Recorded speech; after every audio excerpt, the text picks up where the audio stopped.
Are you even speaking your client's right language? Let me explain.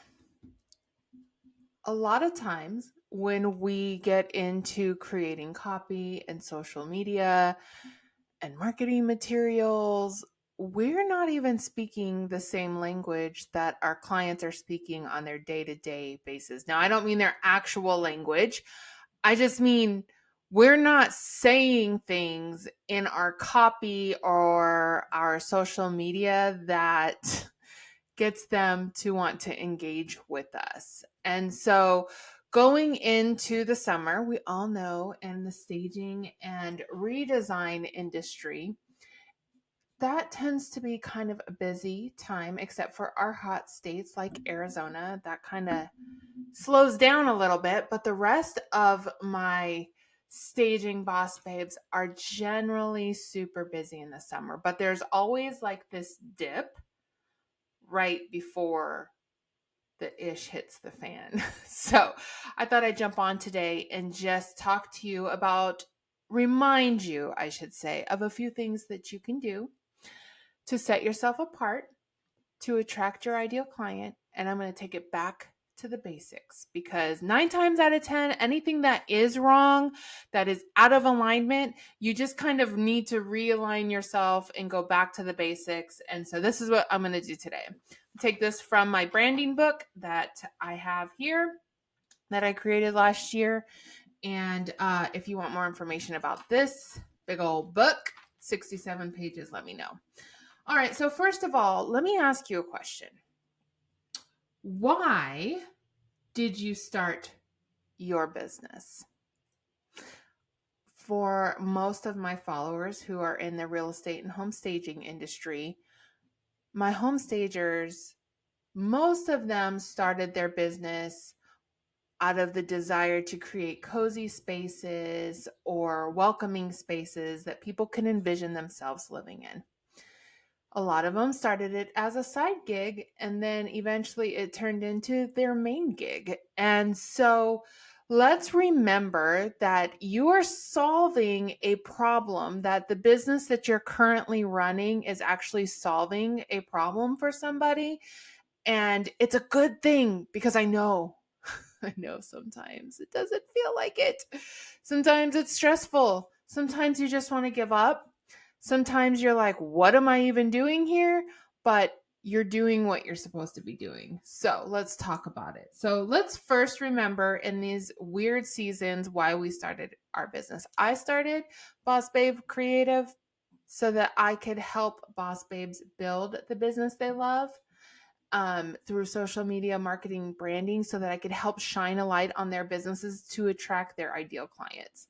So, first of all, put in the comments why you started your business. Well, first of all, put what your business is so that other people can see that. And then, secondly, I want you to put why you started your business.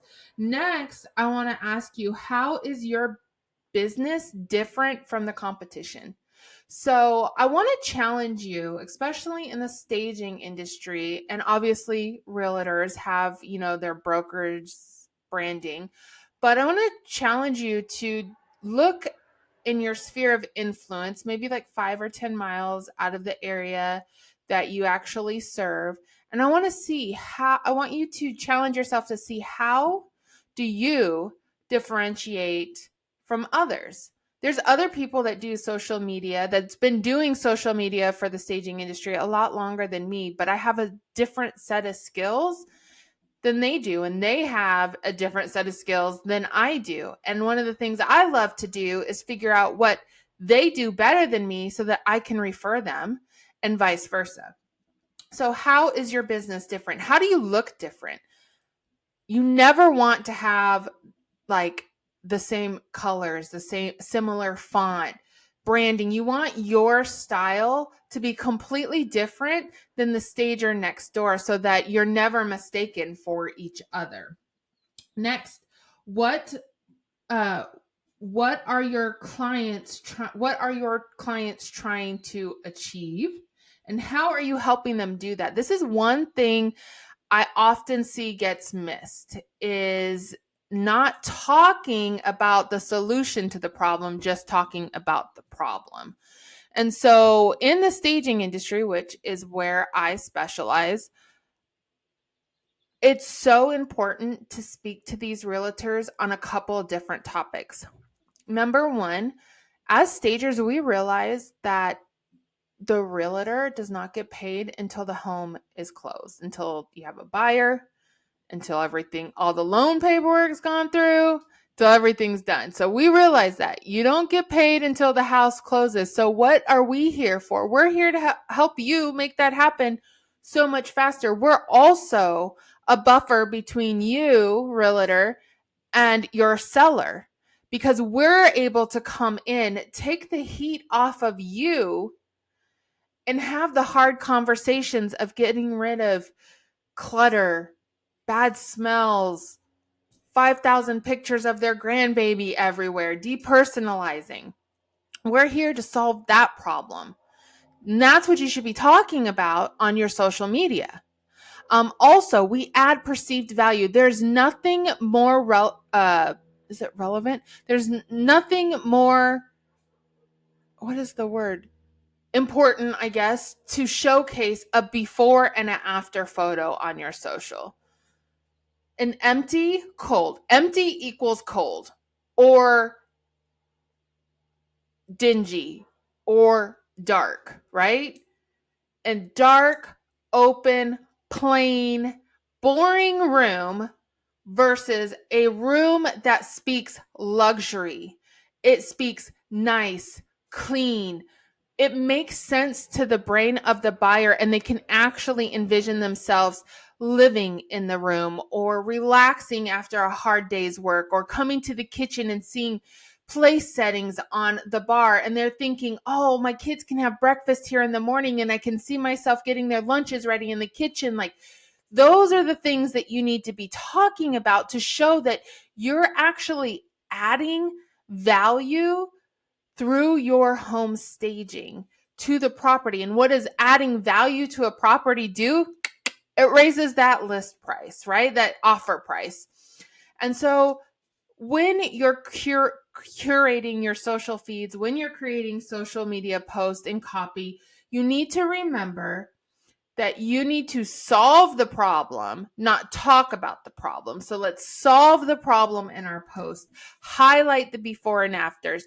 Highlight how you add perceived value. Highlight how selling a home is an emotional situation and how buyers can envision themselves living in the property because you've staged the home, and that you're actually showing buyers how they can live in the home so that it's a no-brainer when they put that list price in, attracting more buyers. Lastly, what would you like to be known for? I want all my clients, all my stagers, realtors, loan officers, all my boss babes that I work with, I want them to know and feel that they can come to me at any time and that I am a problem solver, and ultimately I am their hype girl. I want to help them create a visually appealing social feed, brand, and everything so that they can attract their ideal clients. So I want to ask you, if you were to poll your clients, the last 10 clients you've worked with, what would they say they know you for?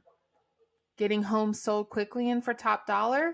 Or for throwing in a few pieces of furniture in a room and making it look okay? Like, no, we want to make sure that they know us for the problem that we solve.